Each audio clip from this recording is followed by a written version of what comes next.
Like with all addictions, after the initial euphoria of release from the addictive behavior, you begin to see the hole that the addiction was filling. You clear away the distractions and you begin to see, oh, okay, well, what is this frenetic kind of internet behavior? What is that a distraction from? If what we're saying is depression is a brain disease that's caused by a chemical imbalance in people's brains, except there's one situation in life where actually it's an understandable and normal response, which is when someone you love dies, well, how come that's the only situation where it's a legitimate response and you're not mentally ill, right? I don't think it's a coincidence that grief and depression have the same symptoms. I think what depression is in part is grief for your own needs not being met. When a human being is connected, they're in a state where I think there's two things going on. One is their deeper needs as human beings are being met, so they're connected to their deeper needs. They feel that they are flowing into other people and other people are flowing into them. Welcome to this week's Timeless, a space where we offer moments of meaning, presence, and care amidst the noise. As we have the holidays coming up, I am offering something very special. It's like a retreat, a space to keep you grounded, inspired, and connected. However, you join from home each day online, rather than having to go anywhere. This means you can do it wherever you are, amongst whatever commitments you may have. We meet once a day to chant, meditate, and move, so that anyone who finds the holidays put them off balance has this as a great resource. Perfect if you're alone, grieving, dealing with family you find hard to connect with, or simply overwhelmed with all the love and social activity. You can join us daily from December the 23rd to January the 1st at 5 p.m. London time, which is 12 p.m. New York time, 9 a.m. LA time, and 10:30 p.m. in Mumbai. Some of you may wish to join every session and others to drop in on the days that you can, knowing that it's there supporting you. And we'll have a group as well to connect with others in the space. The sessions are just 40 minutes and there'll be 3 sharing circles at the beginning, middle, and end for a chance for us to go a little bit deeper and to share our experiences. I know that the holidays can be challenging for so many, and also that the energies are really strong for transition and transformation. And there's such beauty to ending the year in a way where you let go and starting the year strong and connected to yourself and to others. With that, I hope that you will join me in that space. You can book your place if you click on events over at allthatweare.org. If you feel like diving deeper with us, then we'd also love to have you join Beautiful Leadership Mentoring, Reclaim Your Intuition, or Presence Collective in the new year. This week's Timeless is from our archives, part of a beautiful and powerful conversation we had in episode 47 with Johann Hari on depression, addiction, and connection, entitled Lost Connections, Finding Others Instead of Ourselves. You are so welcome to go and find this episode in the archives and listen in full. We hope that hearing just this small part will give you space to contemplate, integrate, and embody everything that you hear. Our guest, Johann Hari, is the author of the New York Times bestseller, Stolen Focus, Why You Can't Pay Attention. He's an author, executive producer, and Tedtalk speaker. His books have been translated into 40 languages and been praised by a broad range of people, including Noam Chomsky and Naomi Klein.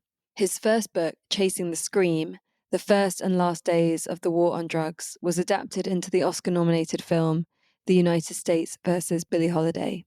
His second book, Lost Connections, Uncovering the Real Causes of Depression and the Unexpected Solutions, was described by the British Journal of General Practice as one of the most important texts of recent years and shortlisted for an award by the British Medical Association.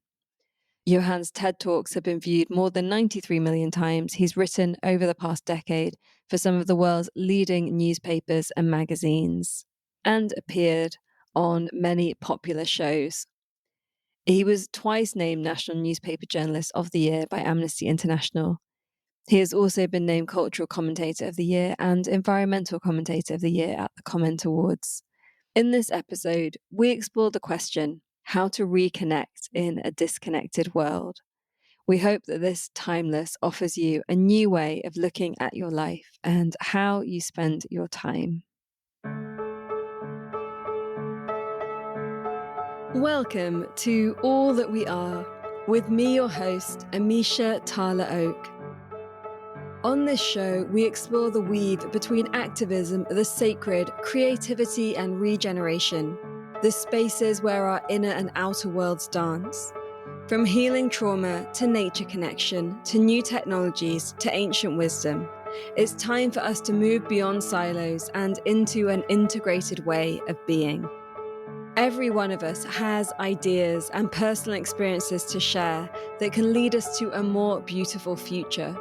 Despite the challenges we face as a global community or the pressures we meet in our daily lives, when we stop and dare to listen, to ask ourselves the big questions and to share what we are already doing and envisioning, we create the futures of our wildest dreams, and we begin to embody all that we are becoming, and all that is possible.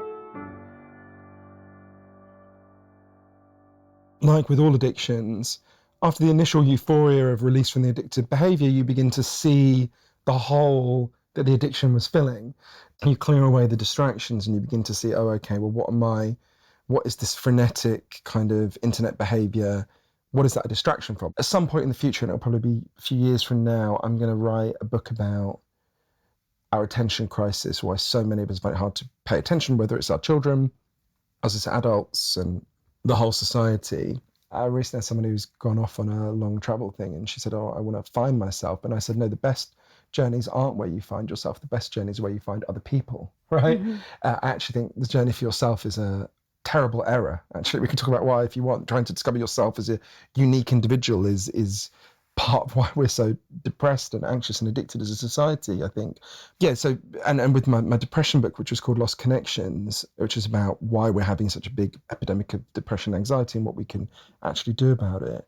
Because I wonder if actually the notion of finding yourself, maybe it's turned into finding this like unique, individualized, your purpose and what makes you alive and all of these kind of things that you get sold if you're going on a journey to find yourself. But I wonder if the self that we're looking for is actually that part of ourself that's the same, that we all have, that speaks to that same part of everyone else. And so I can kind of see how, in a way, that's a journey inwards, but then also if you can find that through other people, then that's a beautiful way to do it. I think that's a really important thing you just said. If we think of the self as a social self, right, we exist in a community, then finding yourself through a community is absolutely not just a good thing, but an essential thing to be a happy and fulfilled human being. I think too often in our culture, finding yourself has been defined in a very different way. A Bosnian writer, Alexander Heyman, who said, home is where people notice when you're not there. Using that criteria, most of those people were homeless. And the reason I say that in response to what you were asking, the self makes no sense if you are an isolated individual, right? This is the core mistake of Western culture. We think that yourself, you as an isolated person, is what you really are, and the rest is an addition. But that's not true. Think about how we evolved as a species. I spent a lot of time for my book Lost Connections talking to Professor John Cacioppo, who was the leading expert in the world on loneliness. He was a professor at University of Chicago. Sadly, he subsequently died, but who did all this amazing research, and he explained to me, why do we exist, right? One of the key reasons why we exist is because our ancestors on the savannas of Africa were really good at one thing. They usually weren't bigger than the animals they took down. They weren't faster than the animals they took down. They were much better at banding together into a group and cooperating, right? That was why we survived. A species of individualists would have died, we wouldn't exist. It would have died out, right? Species of people who behave like neoliberals or like Ayn Rand characters would have died, and we would not be sitting here. That just like bees need a hive, humans need a tribe. It's like saying to a bee, go on your journey of self-discovery alone, right? I mean, it would be nonsense. The bee only makes sense in the context of the hive. In fact, there's a reason why Robinson Crusoe is in fact a nightmare story. And when we read about children who are raised in isolation like Caspar Hauser or what's the girl who was discovered chained Nell in California in the 70s, a girl who was discovered chained in her basement. She'd been deprived of all human contact. Those aren't heroic stories. Those people are unbelievably impaired. They've had nightmare stories. There's a reason why the worst form of torture is solitary confinement, right? We are fundamentally social. The self makes sense only in a social context. And yet that's not how we're encouraged to think of ourselves in this culture. Does that make sense? Yeah, totally. And yeah, I'm really with you on this notion of this Western idea of the self being dangerous, actually. I think that there are still some things to gain from an Eastern idea of the self and how journeys inwards through meditation and these kind of things can give you more tools, but those tools only become useful when they're then used with other people and in community. I think that's a brilliant way of putting it. It's exactly right. It's why the kind of meditation I'm most drawn to is loving kindness meditation, which is all about helping you then connect with other people. But as you were saying that, I was thinking it's a sign of how misguided this culture has become on these questions. You think about the most banal cliche we say in our culture is when someone feels down, we say, be you, be yourself, right? Even our banal cliches are wrong, right? Actually, if you're down, just being you is not going to help you. Be us, be the group. Now, of course, you can go too far the other way and you can have societies where people are accorded no individualism and you don't want to be purely the collective. Of course, you need some sense of distinctive individual autonomy, but there's a good study that I think illustrates what you're saying. There's a woman I interviewed, a fascinating person called Dr. Brett Ford, who, when I interviewed her, was at Berkeley in California. She's in Toronto now, who did this really interesting study with her colleagues. So they wanted to study if an individual decides they are consciously going to try to be happier, they're going to make an effort to try to be happier, will they actually become happier? So let's say one of your listeners said, I'm going to spend 2 hours a day trying to make me happy. Would it work? And they did this study in 4 countries with big teams in them. It was in the United States, in Japan, Russia, and Taiwan. And what they found at first seems to make no sense. In the United States, if you try to make yourself happier, you do not become happier. In the other societies, if you try to make yourself become happier, you do. And at first they're like, how can that be? What's going on here? So they did a bit more research, and what they discovered is in the United States, and I'm pretty sure this will be true in Europe as well, although I think to a somewhat lesser degree than the United States, in the US, if you try to make yourself happier, you do something for yourself in general. You buy something, you show it off on Instagram, you treat yourself, all of those things. In the other countries, in general, of course there are exceptions on both sides, if you try to make yourself happier, you generally do something for someone else. For your friends, your family, your community. So Americans and us, I think, although we were not covered in the study, have an instinctively individualistic idea of what happiness is. And they have an instinctively collective idea of what happiness is. And it turns out our story of happiness just doesn't work. As I say, that a group of people with that theory of happiness would have died out, tens of thousands of years ago, 10,000 years ago. I think you're certainly right that there are tools about introspection can help you to dismantle the barriers within yourself to being part of the group. But there's another conception of introspection, which is more, if we think not of the image of the yogi, but the image of the cowboy, right? Which is such a powerful archetype in American culture, and Western culture more generally. Cowboy, and this is a myth, by the way, actual cowboys were not like this. Right, because they wouldn't survive if they were. Exactly. It's ludicrous, right? But the ultimate expressions of these forms of masculinity, they're unbelievably, Donald Trump is another example, right? They're unbelievably unhappy. It's a prison created by unhappy people that makes everyone unhappy. And it's one of the expressions of this kind of extreme individualism. It's one expression of a deeper underlying logic of individualism, which is a disaster for all of us. So I'll give you an example. I did an interview with a prominent American interviewer where I was talking about what I think is one of the most banal and obvious points in my book, which is the evidence that loneliness causes depression and anxiety. And this interviewer said, well, this is a very controversial theory. And I thought, wow, how did we get to the point where the most banal insight, saying that your grandmother and my grandmother would have thought was so obvious if someone had even asked them about it, which is regarded as controversial. It's a sign of how deeply divorced we've become from the sources of our own pain. Because what's happened is, with our pain, we've been told these overwhelmingly biological stories, right? Now, there are real biological aspects to depression, anxiety, and addiction, to be sure, and I write about them in the book. But they're part of a much bigger picture.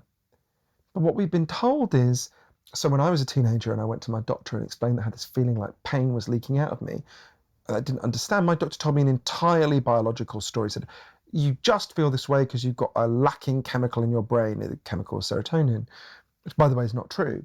There are real biological factors, but that's not true. And what that did is it divorced me from the sources of my pain, from finding those sources, identifying them with people, and solving them together, right? Biology should be a big part of the story we tell because it's a big part of what's going on. But to make it most story, in fact, all of the story for most people, or for many people, is a betrayal, as the World Health Organization has been saying, really lets those people down. And it lets the society down. The best strategies for dealing with depression and anxiety are the ones that deal with the reasons why we feel like this.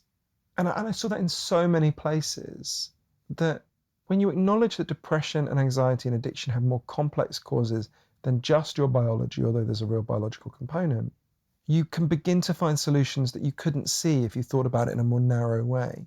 But we've created such an individualistic society that can't think in social categories because we've been blocked from thinking that way. But I do think that there's pretty strong evidence it's relevant that there's a $10 billion industry telling Lisa that there's just a problem in her brain, and there's a $0 billion industry in getting her to go gardening with some people who she's going to start to care about. That is relevant. It's not the main reason why we don't see these solutions, I don't think. Some people disagree with me. But I do think it's a real factor, and it's setting us off on a path that gives some relief to some people, but is not solving the problem. And we need to think in a more honest and complex and loving way, because I think it's kind of an insult to people's pain. If what we're saying is depression is a brain disease that's caused by chemical imbalance in people's brains, except there's one situation in life where actually it's an understandable and normal response, which is when someone you love dies, well, how come that's the only situation where it's a legitimate response and you're not mentally ill, right? Why not if you lose your house? Why not if you lose your job? Why not if you're stuck in a job you hate for the next 40 years? Why not if your husband cheats on you? Why not? But what that does is it forces us to acknowledge that depression has a context, right? And as Dr. Cassiatore says, the system is not built to accommodate context. That's not what the Western mental health system, while there are many great practitioners in it, that's not what the system is designed to do. It's based on the model of infectious disease, right? You got these symptoms, we give you this pill. And that is not a good system for thinking about human pain and distress. Grief is not a mental illness. Grief is not a malfunction. We grieve because we have loved, right? If you tell me your aunt died, right, I would feel sad for you, but I don't know your aunt, right? I won't grieve for your aunt. If someone I love dies, I grieve because I have loved them. It is a tribute to my love. That's not to say it's not terribly painful. It's terribly painful, but it is an essential part of being human, right? And it's a signal. It tells us something really deep and meaningful, that you loved that person. And it is heartbreaking that they're gone and we can't bring them back, right? I don't think it's a coincidence that grief and depression have the same symptoms, right? I think what depression is in part is grief for your own needs not being met. When a human being is connected, they're in a state where I think there's two things going on. One is their deeper needs as human beings are being met, so they're connected to their deeper needs. They feel that they are flowing into other people and other people are flowing into them. The moments of connection. So I think the research from psychedelics, the growing field of research of psychedelics gives us some insights into this. Most people who take psychedelics experience something that can be broadly described as a spiritual experience, interpreting that broadly, a moment when your ego walls come down and you feel deeply connected to the natural world, to people around you, whatever it is. The intensity of that spiritual experience varies. Some people have a super intense spiritual experience, feel the ego's gone. Some people have no spiritual experience at all. And it turns out the positive effects like stopping smoking and reduction in depression correlate very closely to whether you have that spiritual experience, right? And to me, what's interesting about that, and it fits with the other things we know about psychedelics and about connection more broadly, is it's not that these psychedelics flip a chemical switch in your brain. Of course, there's a chemical process that happens, and that leaves your brain changed in some of these very reductive ways that it's talked about. What it gives you is a taste of what it feels like to be deeply connected, to be released from the prison of your own ego, from, as one of the scientists put it, your addiction to your own ego, to be released from that, a moment when you feel deeply connected. And then it's up to us together to find ways to build that, because most people are not going to want to take psychedelics that often, to find a way to change our lives so that we can live that way more. It's more like it sets a direction on a compass in which we can then travel and find ways to travel, right? In a sense, the insights that come from the psychedelic research confirm what we know from all sorts of non-psychedelic research, which is if you create environments where people can feel connected and have meaning, they'll be much less depressed, anxious, and addicted. But that requires us to change the environment in ways that are in line with the insights that come from these experiences and from the science surrounding them. And that's a bigger challenge, but can be done, right? And I think often, particularly this moment when I've been going around talking about the capacity for social change, a lot of people's response is, yeah, I agree, but have you seen the news lately, right? I think it's worth stressing a few things. Firstly, everyone listening to this program is a beneficiary of an incredible social change that seemed impossible at the time. And the one advantage to living in this time when so many things are collapsing and there is so much horror is, firstly, no one can deny the alarm bells are going off, right? The fire alarms are sounding, right? Something is really wrong. When people get band together and fight for progressive change, it can absolutely happen. In a way, things are more hospitable to progressive change now than they've been for a long time, because the system is falling apart and we can be the ones who build the alternative, right? And I think that's really important for us to think about. Thank you for listening. We hope that you have enjoyed this episode and it has sparked some inspiration and creativity in you. This is one of our timeless editions, a short and powerful piece of wisdom for you to contemplate, integrate, and embody. We have an archive of over 200 epics, long, deep conversations for you to explore, share, and enjoy. We keep this podcast advertising free, as we don't want to sell you things that you don't need. This is made possible by you supporting our work as a member of Presence Collective, a patron, or through joining our offerings.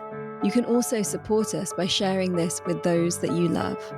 Can you send it to 10 people who you know will find it powerful? This podcast is made by an all-female global team.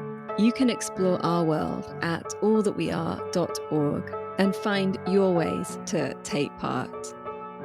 All That We Are celebrates all that we are already and the untapped potential that lives inside us. We exist to offer a space of sanctuary in the ever-increasing chaos, a place where you can come and be in good company, a place where you can learn, unlearn, and connect to your own wisdom. And know that in each and every moment, all that we are is here.